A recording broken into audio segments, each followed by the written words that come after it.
Well, you have to get an independent investigation going, and you've got to gather the facts.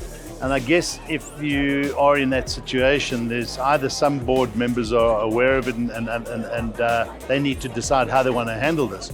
If the chair, imagine if the chair is implicated, what do you have to do? So firstly, get an independent professional investigator and get the facts. If you have the facts and there's clear evidence of transgression of fiduciary duties, bringing the board or the company to ill disrepute and that, then you need to take action. I think far too often we find that directors are only too happy to look away, maybe apply a bit of pressure, and so often a director, the person that is found wanting, leaves or resigns because they can see the heat is building up, and they wipe the sweat from their brow and say, sure, that's great, we don't have to go further. That's the biggest mistake they can make.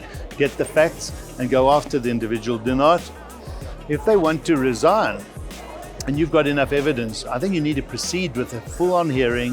If they're not going to attend, have a verdict, have an outcome. If the person is guilty, it must reflect so, because if you don't, we see it so often, these directors surface on other boards. So take action, but get the facts and use independent investigators.